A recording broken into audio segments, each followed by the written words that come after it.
What is up, Noel Nation? It is the guys from Planting the Spear here to bring you a very special episode that we have been hinting at for the last couple weeks, and it is time now. We are very pleased and honored and grateful to be joined by FSU great 2013 national champion, Cleveland That's Brown, right. business owner, accomplished family man, all of the above, Put some Nile respect on that Lawrence-Stample. name. Exactly. So we Thank we you, are man. extremely grateful to have you. And so, how are you, my man?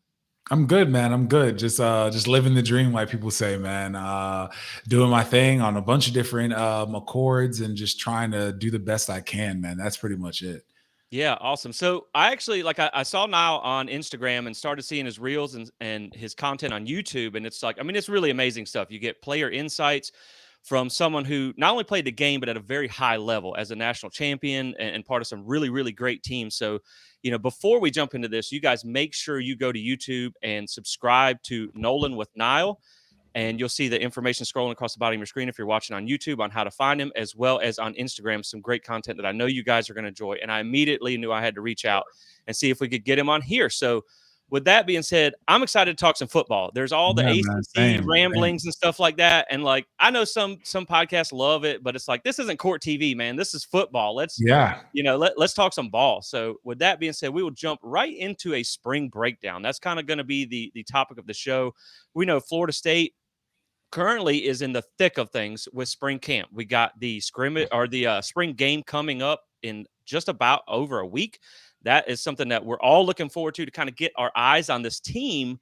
But I know, Niall, I saw that you posted in your last video, you got a chance to visit practice in person. So you've kind of got Mhm. to lay your eyes on everyone. So I think this is going to be really valuable for everybody watching from not only a player's perspective, but someone who's got to see things in person. Hopefully we'll get there someday. If they let the little guys in the door sometime or whatnot. But so the Gotcha. first topic I want to throw to you here is let's back the train up to spring camp as a whole. Like people, I think Okay. a lot of people maybe don't have an idea what spring really sets that foundation for going into the season. They see things where, like with this team, you see some reports that things are going smoothly, some where things can get clunky at times. And I think when you come into spring, that's the time for experimenting. That's the time for learning new things and getting on the same page. So, from a player's perspective, someone who went through spring, how important is spring for your development and preparation going into that season? Yeah, man. Spring is essential for the foundation of kind of everything that you're planning to do. So think of spring as kind of you say spring is the beginning of life, right? You have all these trees that are blooming and everything like that. And it's really the same thing for a college football season. Your spring is where where Coach Norvell is able to kind of dissect what happened the prior season and then able to kind of come back to the drawing board and figure out what makes sense this season. Who's our personnel? What wrinkles do we want to put in? What do we want to get looks at? And then able to implement them as you're going through the spring. So it is a great time for you to be able to develop your team and see kind of what you got Right. on a player's perspective, on a relationship perspective, on a mindset perspective, which is super cool. But coaches really lean on the spring in order to see what players are serious, what players are really invested in the overall health of the team and not necessarily just themselves, but they're evaluating everything. So the development that I've been able to see firsthand is just being able to get that sense of direction of where the defense as a whole is going scheme wise, and but just because the defensive coordinators or offensive coordinators are putting in a bunch of different wrinkles in order for them to say, hey, do we have the personnel to run this particular scheme this year? Do we have that playmaker in order to run this particular play this year? And let's do it. Let's see what it looks like in the spring ball. And hey, we will never run that play again because it Right. doesn't look good. We do not Right. have the personnel to run it. Or hey, this is something that we're going to pull out in week 5 against Clemson, or this is something we're going to bring out at the end of the season. So we'll throw a bunch of those things in there, which is super cool to watch. But it's really a awesome opportunity for players to be able to work on a bunch of different things, man. It's I awesome. love it. I love it. And I love that you've heard the mentality coming out of Florida State now with the culture and the way that they built Yes. things that, you hate to say it, but like the Bama standard that people talk about. Florida State seems to be that now where like you have guys that you don't want to be the last in the line. You don't want to be the guy letting Yeah. everybody down. You want to be the one in the front. You want, there iron sharpens iron, as they say. And it sounds like Florida State has gotten to that kind of championship level, work ethic and the way they go about things, which is really exciting to hear. And I was going to follow that up with how much of spring is kind of individual things where you're working on individual stuff, and how much of that is from a team perspective. Like, how much do you really go start installing before the summer, and how much of that as a player is just kind of sharpening your own game? Yeah. So you have, I would say it's about 50-50, just because obviously this is a team sport at the end of the day. So you're doing a lot of team development and you're seeing how everyone meshes well together. So on the team aspect, you're dealing with the repetition of going over these plays, going over where my guy is supposed to be. If we're doing a game outside with a defensive tackle on a defensive end, my guy who I'm more than likely, hopefully starting with this season, where are you going to be on that game? How does that look running that in real time? And how can we get on the same page as we go through the spring? So that's where you kind of see that team oriented development going on, as well as being able to go into actual team where you're going against your ones or your twos and seeing kind of where your offensive line is or where your quarterback is or wherever it is, and seeing how they're developing and how they're taking things seriously. Because I'm going to tell you what, as a team member, you are a part of a tribe, right?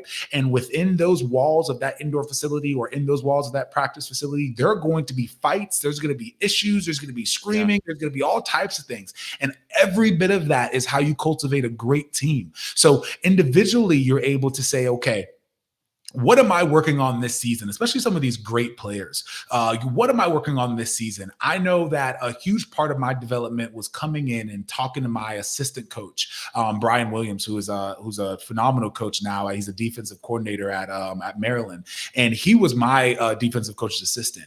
And there was one spring I was like, "Hey, listen, I want to work on something specific for myself, and it's my hands. Where are my hands at?" And after every single drill, I would go up to him like, "Yo, where we at?" And he's like, "Listen, I'm gonna tell you what. Hands weren't anywhere inside. We got to get them inside on a consistent basis. What are we doing?" And that was able to help me kind of hone in my individual skill. And so by the end of that spring, by the end of that fall camp, I was a technician when it came to my hands. And it actually helped me kind of create that evolution to becoming an all ACC player my senior year. But the spring was able to cultivate that from the beginning. So on an individual scale and on top of a team scale, you're able to work on some of the smaller details, which ultimately wins football games. Absolutely. That's so good. Okay, now, so you talked a little bit about how you're in those four walls, you're in the dormitory, wherever you may be, and you guys are all just trying to get better as a team. Now, you have experience with this. You were on oh my goodness, like a ridiculous defensive line.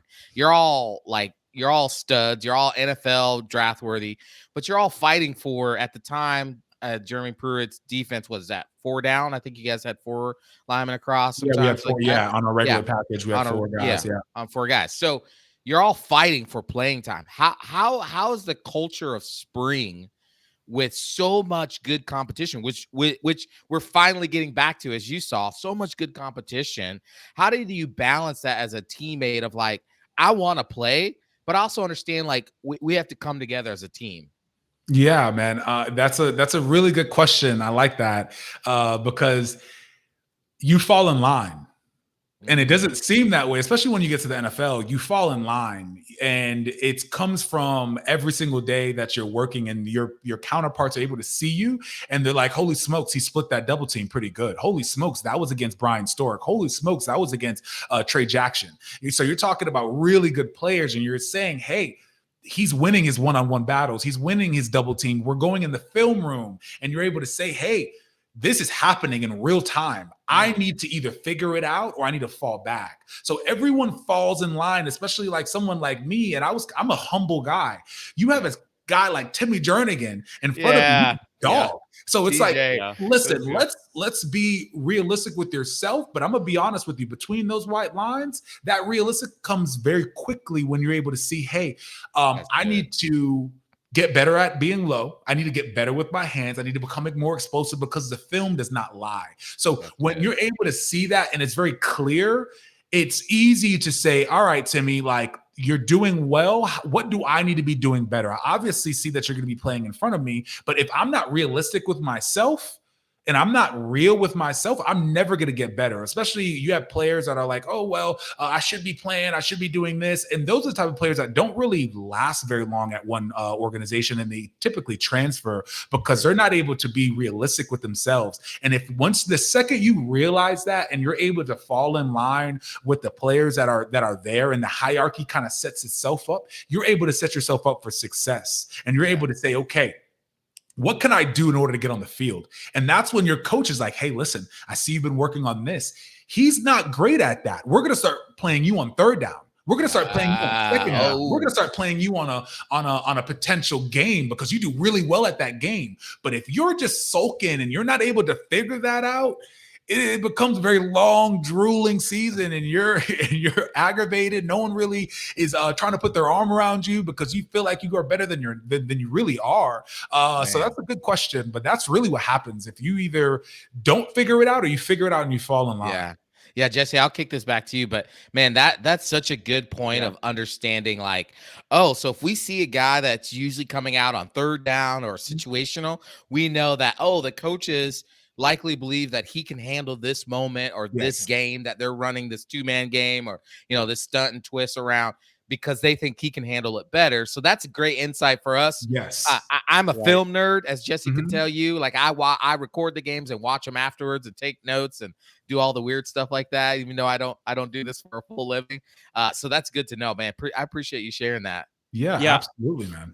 Yeah, I think that's great too, because you can be where maybe you're not the full-time starter, but you can have packages where you can get your opportunity, and that's where you can prove yourself and start climbing that pecking order. And like you said too, Michael, where you hinted at, we're now to the competitive depth to where I think you get guys pushing each other. And I really think the importance of the good culture at Florida State, and of course this is going to happen anywhere, but is now sometimes guys get mad that they don't get the starting role and they transfer out. So you hope that you can have that good culture so guys don't just kind of jump out of the boat when they don't get their way. But I think that that's something that they're building at Florida State, because you don't really see a lot of the impact guys. They're okay with rotating heavily like they did last year and things like that. But turning our focus to 2024 and this spring session that's going on right now. So I think now that we understand what we're working on in spring, and I think that was a really good segment there to set the stage as for what to expect from spring camp. Because I think some people, you're going to have lumps and bumps along the way in spring. You're going to have highs and lows. And I think sometimes people, you know how fans can be. We're fans ourselves. Now where you hear one good practice report and we're 16-0, and you hear one practice report and we're 0-16, and it's like, calm down. There's going to be highs and lows. Don't take anything too serious. But from a team perspective, what were some of the things that you were looking for coming into this spring camp for FSU? Like for me, I was looking to see how DJU meshes with a new receiving core that he has to work with and a new offense. That was one of the main stories. How are things going to shake out at linebacker? What are we looking at, like at offensive line with some new transfers? What are some of the main things that you were looking at for this particular team coming into this spring camp? I was looking for just as I was walking around, especially this going to this past practice last week, I more or less was looking for the energy, right? The energy is super important, and it's something that you need in order to create great practices, which create great teams. And that was the first thing I was looking for, was energy, because everything. When you realize that you're at a high caliber school like Florida State, there's not a lot that can really change. You have organizational skills. Everyone's going to be in the right place at the right time. You have the right uniforms. You have all those things. So what is going to differentiate us from a regular team to a championship team? And that's going to be the small thing. So that's going to be the energy. That's going to be the way the coaches are talking to each other. That's going to be how the players are reacting when they're switching over to the next segment. It was funny. My company was doing some workout at Florida State, and I had a lot of my guys there. So some of my employees were able to come out and see practice too, which was super cool for them. And they were like, holy smokes, there's a lot going on. Yeah. And I'm like, yeah, that's kind of what college football is.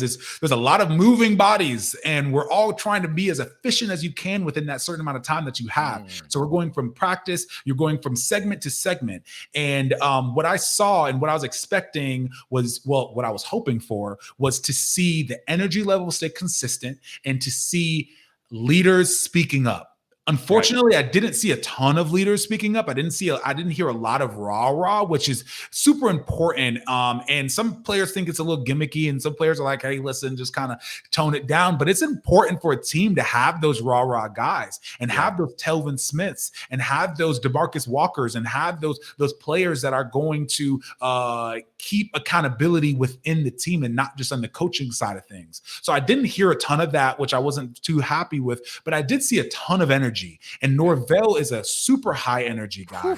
He was bringing that energy at every single turn. And it was shocking to me. I've never really seen him in that element, at least as consistent as it was. He was turned to 10 from the time that we walked into the time that we left. And it was amazing to watch, where you don't really see something like that from Jimbo.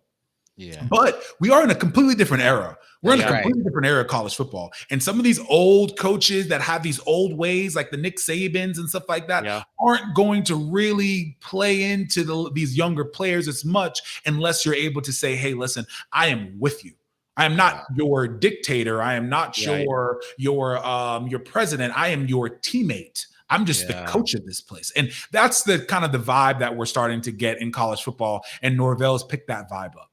Wow. Yeah, I think you have to definitely be a player's coach nowadays. And like you said, you just got to be a little more careful in how you handle people with as far as building them up. That a lot, some of that old Mickey Andrews type of love, that doesn't go a long way nowadays. But I will say that that's great to hear about the energy, because I think, you have to embrace the suck, as they say. And when it's hot, you're doing two-a-days, you're going through spring and things like that. You want to see them keep that energy and be excited about what they're doing and put their passion into it. And leadership was a big thing that I was looking for as well, because you lost a lot of those guys last year. And it's funny that you mentioned Telvin Smith, because I was going to say, I mean, you got guys like, you played with guys like Telvin and Jalen and, all these guys that were big talkers. And I think it just does kind of, like you said, it gives you that chip on your shoulder, gives you that edge in practice. It makes you, they get under your skin, they make you want to work a little bit harder. Yeah.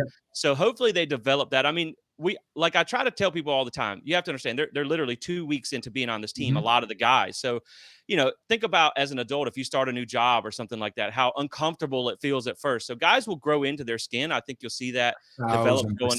1,000%. Go into the fall. This is what a lot of summer is for. And if you need some part-time help cleaning, with your business or whatever, you sneak me into practice. I'll work for free. That's right. That's right. I got you, man. That's payment enough. But Mike, I don't know if you have any follow-up on that. Well, yeah, I was just thinking, you one of the things that you said concerned you was that, you hadn't seen that vocal leader just yet kind of rise up. Is that typical that if a team walks in the spring and they don't have that vocal leader? I know Mike Norvell talked about this early on when he did his first spring interviews. Like, we're trying to figure out who the leaders are going to be. Is it concerning that you don't have it yet? Or do you think by fall camp they can get there? And if they don't have it by fall camp, what's the concern level? Yeah, I think so. Yeah, great question. I think it's not very concerning that they don't have anyone yet, because they're really built by those vocal leaders. Really good vocal leaders are really given that spot. And they take that spot because they earned it, right? Like they're given that spot by their peers, and their peers are there to either take it or tell them, listen, we're not even following that. So, and it has to be, the only way that you can really earn that is by showing up every single day to work and by putting the work in. You have a guy like DeMarcus Walker who came to work every single day and dogged. Like, that's just what he did. And he started off as being, honestly, DeMarcus Walker started off not being that great. And he put his head down and made every single person on that team question what they were thinking, because he ended up being an absolute maniac. And that was because he came to work every single day and he earned that spot. So I'm not concerned whatsoever, because as we go through the spring, and especially as we go through summer, we're going to see a lot of relationships develop. We're going to see a lot of trust there, because you have a lot of consistency. Yeah. And once that consistency starts to roll, you're going to have vocal leaders rise up, because all it takes is one opportunity. It takes that one super hard day of training, or it takes that one really hard lift where that guy's like, listen, I'm speaking up. I'm saying something right now. And then everyone's waiting on you to talk again and talk again and talk again. So I don't think it's concerning at this moment, but I think as we go to the end of the fall season, if we don't have a couple of people that are speaking up, it'll definitely, I don't think it's going to be the greatest thing going into our first game. Gotcha. I think the one thing that helps too with that is you have Mike Norvell, who is kind of that vocal leader. He's not a quiet coach by any means. He's always on you and loud and stuff like that. But I think you make a great point about having to earn it. And that's, like you said, you kind of see the hierarchy play out through spring, because you don't want the guy coming in who gets pancake blocked 10 times a practice being the loudest leader. Like you said, no one's going to care like what you have to say.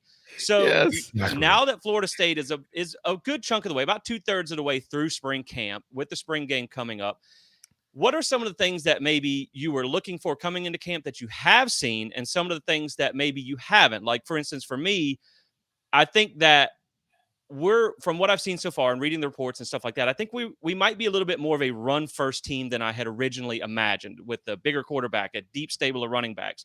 You got depth on the offensive line, good blocking wide receivers. But drop passes still seem to kind of be an issue. Getting DJ to that next level is going to be a work in progress. So I'm kind of shifting my balance on what I think the offense may be looking at. But I think the defense could be better than what I thought it was. And those are some of the things that I've seen as camp progress. So just to get your opinion on some of the things that you said you were looking at coming into spring, what are some of the things you feel like you have seen, and then some that maybe you're hoping to see develop throughout the rest of the camp because you just haven't seen it yet, besides the leadership, which you touched on? Yeah, absolutely. I think the first thing, so one thing that I did see, like I said, is the energy from Norvell, and the energy and the camaraderie around the guys. It looked like a lot of people were focused on what they needed to do. A lot of the coaches were able to speak up to some of these players, which is super important. Sometimes you don't have a good culture where players are coachable enough. And there was a ton of coaching happening, especially I spent some time talking with Coach Odell, being around the defensive tackles a lot. And with me dropping as much weight as I have, it was super weird being around them, but it was really cool because I was able to kind of see the culture within that defensive seg, and which is huge. And it was great because they were all coachable. They were all trying to help each other and everything like that. So I think that was a really cool element of what we saw. But I think as you go through spring camp, you have these. So the way spring camp is breaking down, at least for when I was there with Jimbo,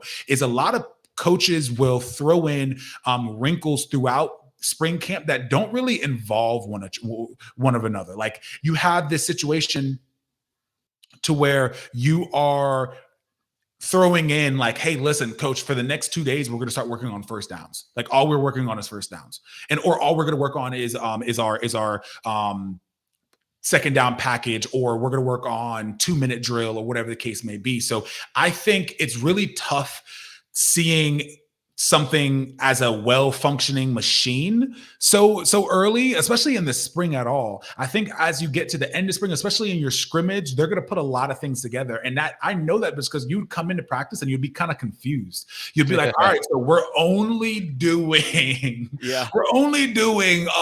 base over wide, or we're doing some sort of blitz package, but we're doing it over and over and over again. I'm like, this doesn't really make sense, but it's because, hey, listen, this is what they want to work for the next couple of days. And then all of a sudden we're going on third down, and now we're doing all third down. So it's like, it's all chopped up in order for them to say, hey, we're going to figure it out. We're going to slowly work it to see what we got. So it's hard to see a full scope picture as you're looking at spring.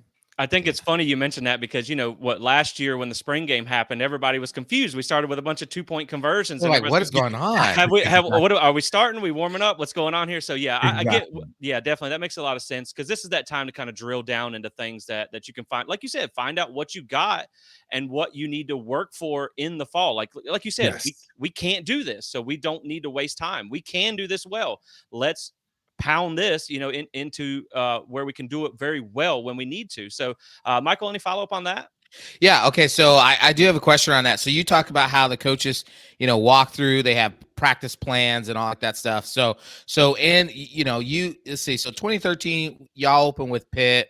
So not like a huge opponent to plan for, but you are breaking in a redshirt quarterback. So yes, 2014 you open with Oklahoma State and Dallas, right? So that's a big opponent to plan for. Is there any part of spring where you're doing just bits and pieces of install or ski, like for you on the defense? Are you all getting looks against and the offense that you think you're going to see in that big opening game?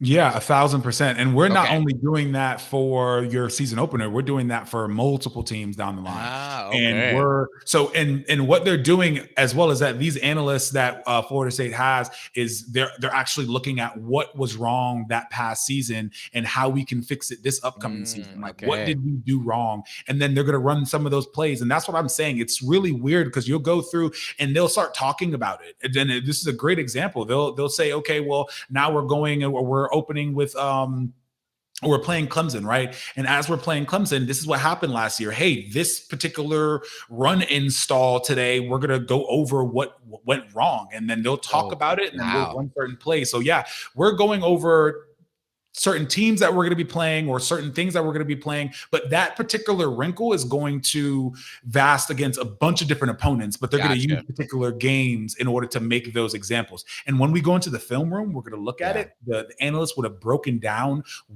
like they'll go over maybe 10 or 15 plays of the same exact play that we ran, and we'll go over it in practice and we'll see how it went. And it's a particular game of like, okay, it went well at this game, didn't go well at this game. And we'll kind of break that down in order for us to kind of perfect it or decide to scrap it. So, because you don't have the personnel to do it this year. So yeah, it is a full game planning situation in the spring. That's so cool. Thank you so much for insight, because I'm thinking about, Clemson, as if you follow, I know you have, because you're a Noel, true Noel, is that, one of our bread and butter offensive set is that counter, that GT pool counter that we love running, which I'm sure defensive linemen hate that. But we struggled with it a lot of the year. We couldn't run it like we ran it the year before. And especially Clemson exposed us in a way that we hadn't been exposed in that way. So it's good to know that during the spring, something that's a bread and butter of a Mike Norvell, Alex Atkin offense, they're going to be running that offensive line, that the running backs and quarterbacks and the defensive line going against it, how to defend it and all like that throughout the year. That's really good insight. Yeah. I 100% agree with that, because I think it just really goes to show that this is way more of like a game of chess rather than checkers. Like, you're doing things 6 months in advance just to be prepared for that one situation. And like, it really goes to show the level of detail that these major programs put into that stuff. And so, yeah, man, I want to ask your opinion on something as well, being that we've kind of talked a little bit about the line here. You said you got to be back around Odell and some of those guys. We know Florida State had a really good defensive line last year. You were a member of a national champion, really excellent defensive line yourself. It looks like 24, they've really kind of reloaded this defensive line. I mean, this defensive end room is thick. I mean, with talent, with dudes, with guys who are ready to make an impact. I think the defensive tackle position may be a little thinner with experience, but you have some young guys there that are ready to step into the role. From a national champion level, NFL level defensive tackle, from your eyes, what do you see this defensive line? How good can they be? And how vital is that? Because something we saw last year with this defensive line was how dominant, or how much of an impact a dominant defensive line can have.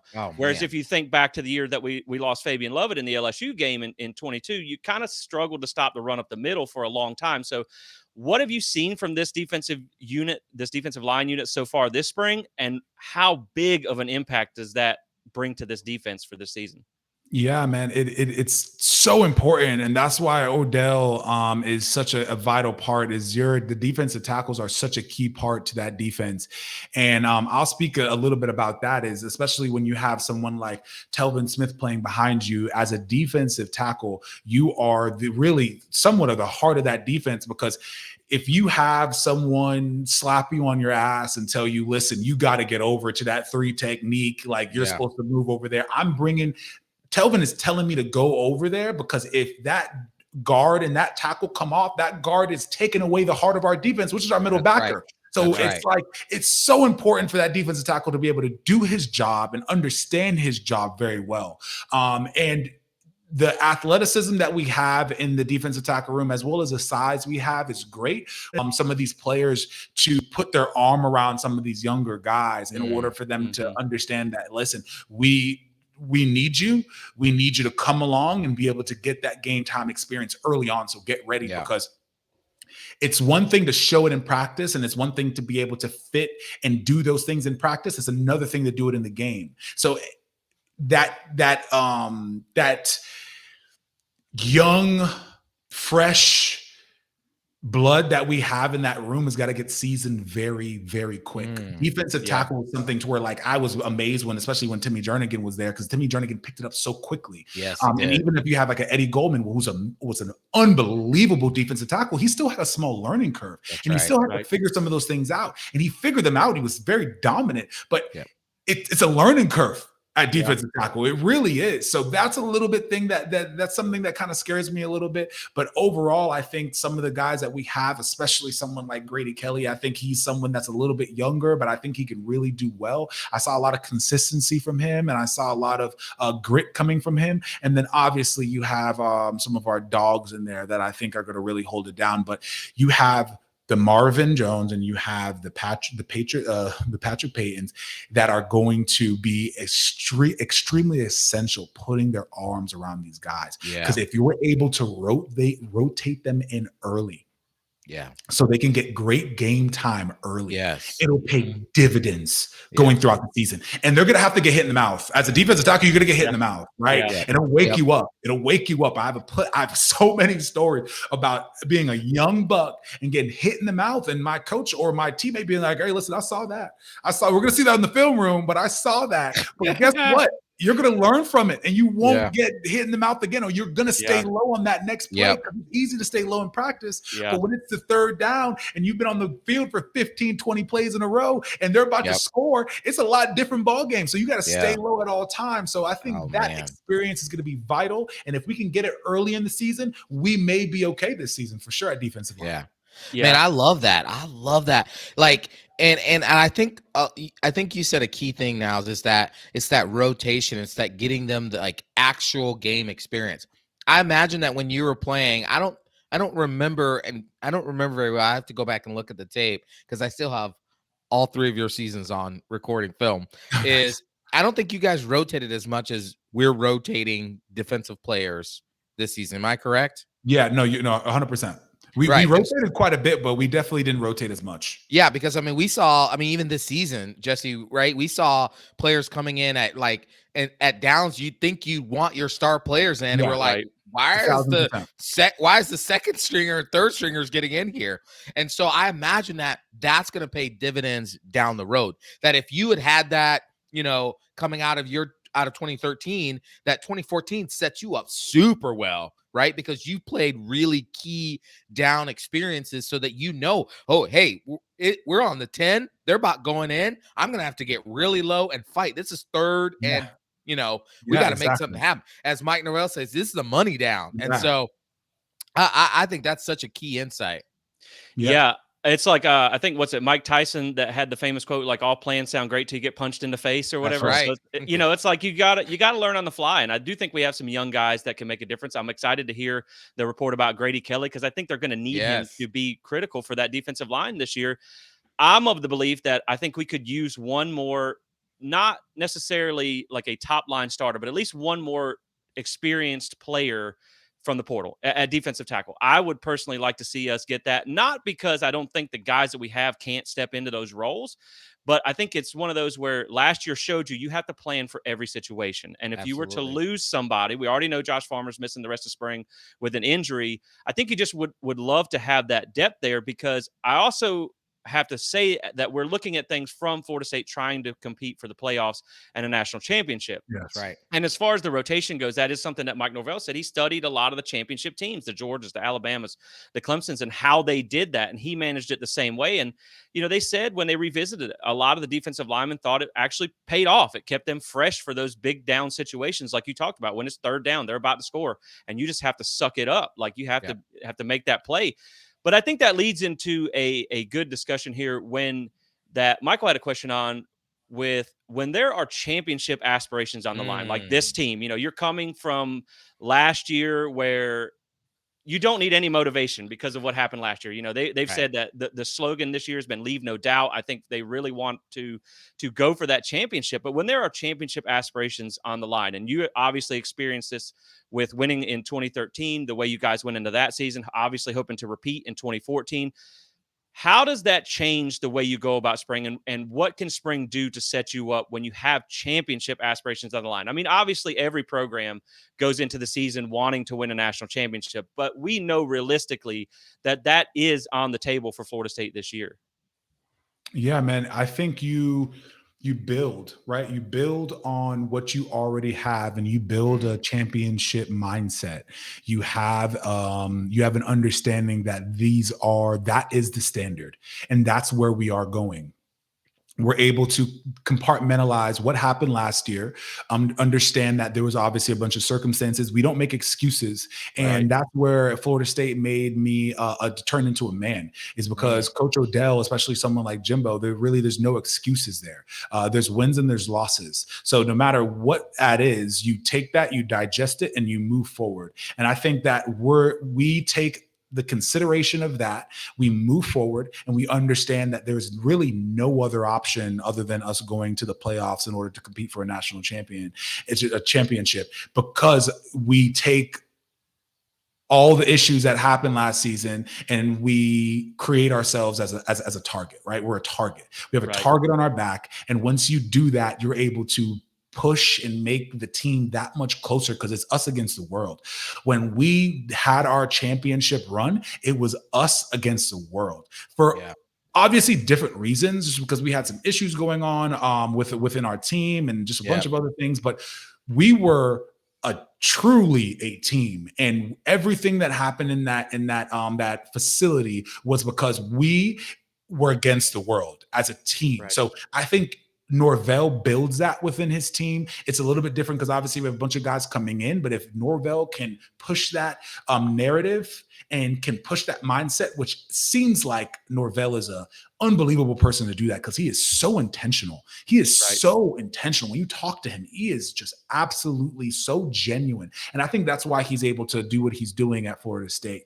But if he's able to convey that to his teammates, to his team, efficiently and often, I think that's what's going to change it. That's what's going to allow us to be able to come into the season as a high caliber team and be able to really compete at a high level, because it's all a mindset. Everything is mental. The amount of coaches and the amount of inspirational speakers and all the people that they brought in is because that the psyche of a team is the lifeblood of it. If people are not buying in mentally, you are not going anywhere. So I think that Norvell's doing a really a good job at that, and I think he's honing in on that. So I think that's going to be the difference maker on what we accomplish kind of coming into the regular season.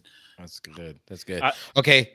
Oh, go ahead, Justin. I was just going to say, I love that, because like you said, there's nothing you can do about last year, but you can use it to fuel you for this year, because there would be nothing more silencing to the doubters about last year than going out and repeating the process this year. So it's all that mentality thing. And I think that you have, on kind of a side note, the way you saw Mike Norvell handle this was second to none. And I mean, I think he realizes that too. Look, it stinks. There's no way around it, but there's nothing you can do about it. And so now you just bottle all that into this year and go out and leave no doubt. And Mike, I'll let you share what you have. Yeah, I love that, Jesse. And you can't, man, there's nothing. You did everything you were supposed to do, and the way the chips played itself out took it away from you. Now go back into this season and get on that field and make sure that everything you can handle, right?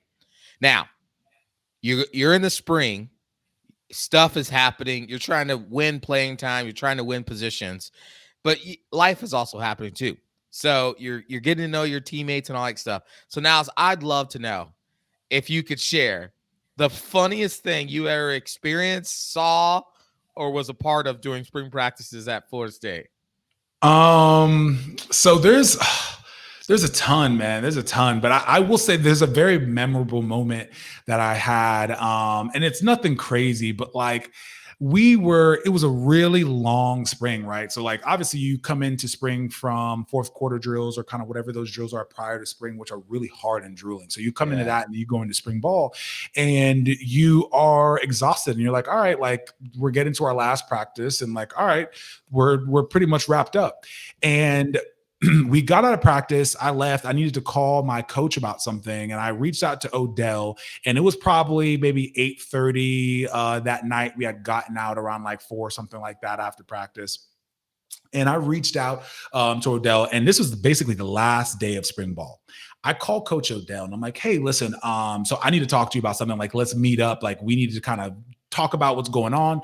And I was like, "Hey, where are you?" He's like, "I am in North Carolina right now." I'm like, "What do you mean you're in North Carolina?" He's like, "Yeah, I'm recruiting." And I was like, "You're doing what? Right. You're recruiting?" And at that moment is where I realized that college coaches are they're some of the hardest workers that you can ever imagine. I'm like, listen, we just finished spring camp and we're super busy, especially the coaches are meeting constantly. Not only are they're meeting way more than us. He is in North Carolina before I could even get home after showering and everything like that. He's in North Carolina recruiting. And I was completely blown away. I called a couple of my teammates. I was like, listen, is this real? Like, is this really happening? And they're like, yeah, man, that's just kind of how it is. And I was just like, holy smokes, man. It was just a different caliber. It's nothing that I really ever could have understood how much recruiting goes in and how much these coaches are traveling and doing so much for these recruits. It's crazy. Gosh, there are literally no days off when it comes to being, this level of program anyway.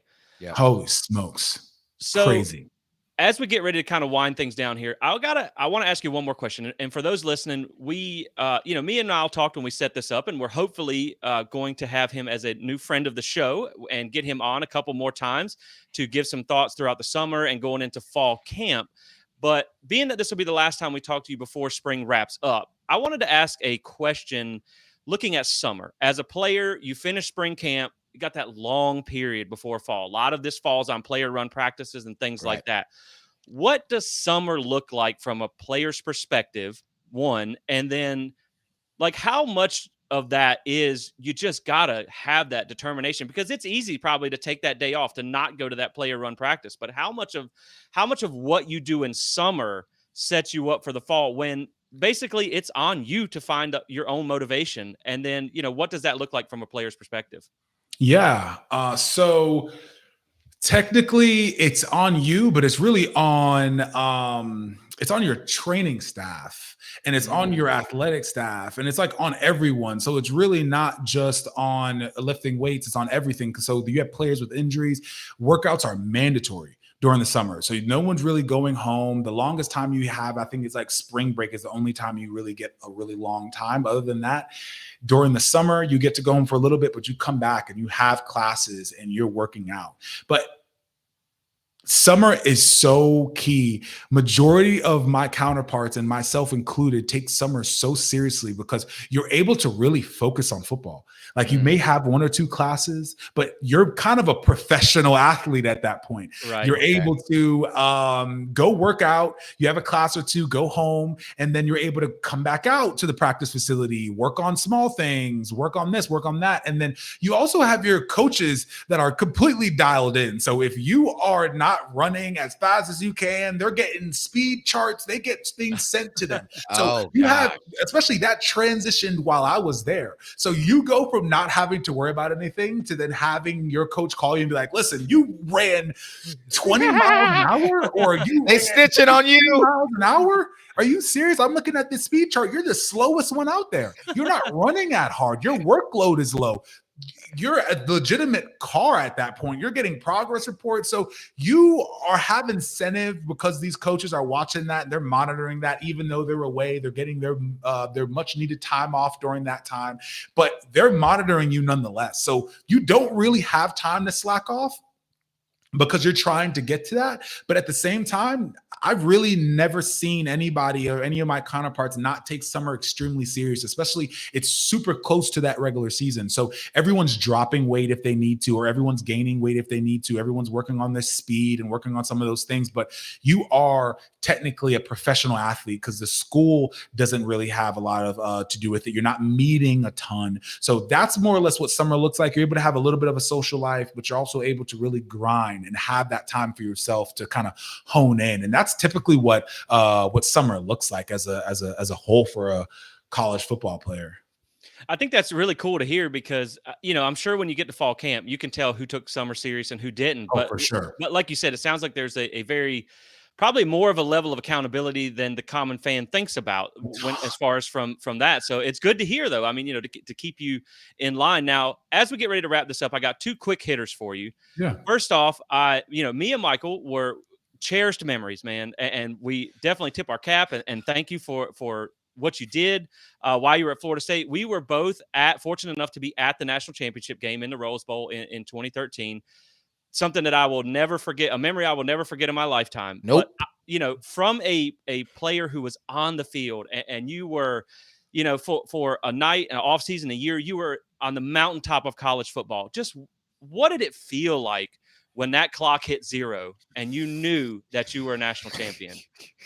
It's really hard to even express it in words. It's crazy. It's just especially the amount of things that team went through. We went through a ton of things. There was just so many things that we went through that it was so blissful at that time, especially just being able to the way it happened.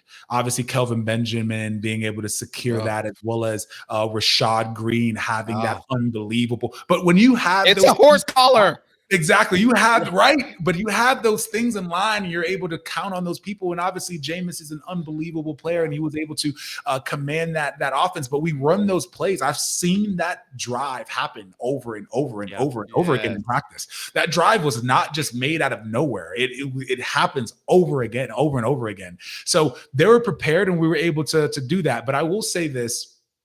I have a ton of stories about the national championship, but there was one thing that was super cool, and that was when Kermit broke for that kick return, and it was right before we got out of the locker room. Jimbo screamed. So we have our individual meetings and we have a main team meeting, and right before we got together, Jimbo stopped talking to the offense and basically stopped talking to the main core and was talking to the specialty players, and he said, "Kermit, you better hit that thing because I swear to you, you're going to break." I promise you he said that. And when he broke, it was unbelievable. It was just a really cool opportunity because it was like he called it. He legitimately called it. They saw it upstairs. They ran the same exact kick return and he broke. So it was a really cool experience. But I'm going to say this.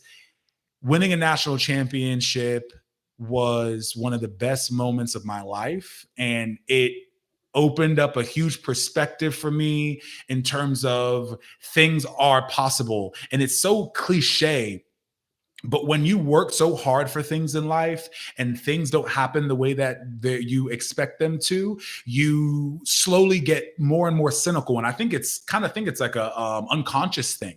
But when you're able to obtain things like that, even small things in people's life, but especially when you're able to win something so large, it kind of stays in that top corner of your life to where you're like, hey, if that was possible, there's so many things. This weird is at the tip of the iceberg. Like that is, if that was possible, and I live my life like that. And because of that, made me really get emotional when our guys weren't able to get the opportunity to be able to win that. And just because it's something that every single one of my teammates has on their shoulder and is able to say, hey, listen, I saw how hard it was in order for us to work and in order for us to do that. And we were able to obtain it, especially being down going into that last quarter of the game. It was just a mountain of serotonin and just blissfulness. My whole family came. I found my family in the stands. We were crying, and it was just a whole thing because they had been to the ABCC championship. They were at all the games. Like they went through all these things. So it was unbelievable, man. Man, that's great. That's so good. Okay, I don't know what you got, Jesse. I have 2 yes or no's. That's all we need. 2 yes or no's. Okay. the Clemson speech. If we do it big, we do it big. Then was that really as motivating as they played it out to be? Nah, it was motivating. Everyone bought into it, man. We all bought Okay. into it. Okay. Especially someone like Jameis is so infectious. Yeah, bro, it was. Okay. Because I see that speech and I'm like, it's a great, Yeah. ESPN loves to play it, but I'm like, it wasn't. Okay. Sign stealing. We all speculated at the national championship that they were still stealing signs. True, not true. And yes, true. Okay. It's true. And I'll just touch on, if you look at the yards per play before and after the towels were used, it's pretty obvious. It's not illegal. It's not illegal what they were doing. Not illegal. Just, thank goodness that we figured it out. But yeah, man, that was such a great memory. That team had so much a couple times. Yeah. I mean, that team had so much swag, and it was just so fun. And the things that you talked about that happened within the team, I think that really kind of bolstered the fan base too. I think you really kind of like died on that hill to defend that team a lot of times. And so it made us feel so close to them. And I remember just thinking like, gosh, did I really fly 2,000 miles to watch this happen? Yes. And then thank goodness you guys pulled it off. It was a magical night. And on the plane ride home, the lady that sat next to me was an Auburn fan. She's like, that daggone chant y'all do, you just never stop. But I have to admit it's kind of cool. So yeah, man, the last one I got for you, just a quick one here, is I want to first tip my cap to baseball for absolutely whooping the Gators the other night. Yes, they did. To complete the series sweep. Now we got Miami coming up this weekend, another big series back-to-back. So just real quick on the way out the door, talking about rivals, man. I know it's pretty dead even between our fan base, who they like more, who they like, who's the more hated rival, Miami or Florida. I personally lean Miami. I dislike Miami a little bit more. Are you kind of, they're both terrible, or do you have one that kind of gets under your skin a little bit more than the other? I will say that Florida is there's no substitute. Yeah. Oh, there's absolutely no substitute for Florida. We don't like it's just Miami is not only that it's just never a good time. And we just get after it for Miami. We really do. Yeah. But when it comes to playing Florida, things get very serious very quickly. Yeah. People lock in. This is not for play, especially when it comes to your coaches as well. There's just not for play at all. We come in there, we're ready to go. I actually had my son the week that we played Florida, that Sunday, right before the Florida game. I had my son and I talked to Jimbo and I was like, hey, listen, I just had my son. He's like, all right, I'll see you on Monday. I'll see you on Monday. And I told him, I'm like, listen, I'll see you on Monday. We're getting after it. My newborn will be there in Pats. This is not we do not take that lightly at all. I respect, and especially with my son now and my kids, I tell them we respect our opponent. I respect I live in Jacksonville, so I deal with a lot of Florida fans, and I respect them. Because if you don't respect your opponent, you will oversee your opponent, therefore potentially lose to your opponent. So we respect Florida every single year. But when I tell you, when it comes to Florida playing that, we eat gator majority of the week. Let's go. And we do not play. Let's go. I love hearing that because, from a fan's perspective, I think it might be Miami. It really depends on how many fans you know. And Miami really doesn't have a whole lot of fans. So, maybe you don't have a whole lot of interaction there. But I love to hear it. But now we greatly, greatly appreciate you coming on to give us your insight and share what you've seen in practice. And from a player's perspective, like I said, guys, hopefully we're going to have Nile back on throughout the summer. We have kind of an episode talking about some championship stuff, as well as going into the fall. I'd love to get your opinion on some of the things on how the season's going to go after spring wraps up, after the next portal session, when we have a really good idea of what we're going to be working with in 2024. So that's it from our perspective, but I want to give you a chance to give a shout out to whatever projects you have going on, where people can find you. I know we mentioned the YouTube and Instagram, but what kind of projects are you working on now that you're excited about, that you want the people to know about? Yeah, man. I am super excited about just kind of starting this new role and really being able to give my perspective to the Nole Nation, just because it's a certain person that can see what's happening here and what has transpired in the past and what this could potentially look like here in the future. And I'm so excited to share kind of my thoughts from seeing such a high caliber team and kind of seeing where we are now. So yeah, man, you can find me at Nile_Law at 99 at my Instagram, and then Nolan with Nile on YouTube. But that's kind of going to be kind of the basis for where we are right now. I own an exterior cleaning company, NLS Cleaning, here in Jax. and we do a ton of work here. So it's been a blessing. We're getting a huge following in terms of all of our local clients. They really have welcomed with us with open arms. We've been doing this for about the past 5 years, and I've grown substantially. So we're loving it here in Jacksonville, Florida, and I'm looking forward to continuing to build here in Jacksonville, Florida, with a lot of local companies here, and just doing my thing, man. But I love No Nation, and I'm so happy to be back. Yeah. Man, I absolutely love that. And of course, we wish you nothing but success Yes. with your business and with, the YouTube and the Florida State content going forward. Obviously, guys, we will link to everything to be able to find Nile in the description. So you guys make sure to go over there, like and subscribe to his YouTube, hit him up on Instagram. I promise you will love the content. It's, he's dropping stuff like we're recording right now all the Yes, time. You sir. don't want to miss it. So Michael, I'll let you share any final thoughts as we get out the door, but man, Nigel, we just greatly appreciate it.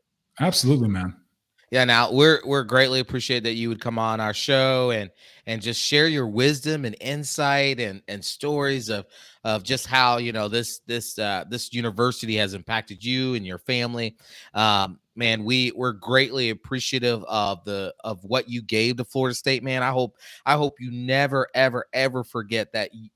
We're Florida State because of you. We're Florida State because of all the players, but especially you as well, who gave sweat, blood, tears, body parts, all of that to make this university what it is today. And man, for me as a natural Floridian born in Southwest Florida, Naples, Florida, Immokalee, man, I'm grateful for you. Thank you for representing my university well. And we appreciate that, brother.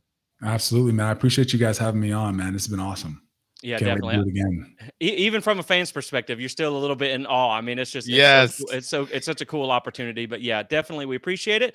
And guys, like I said, go check out Nile's content. We appreciate you watching. Like and subscribe if you enjoyed this video, and we will catch you guys on the next one. Thanks for watching, and go Noles. Who knows?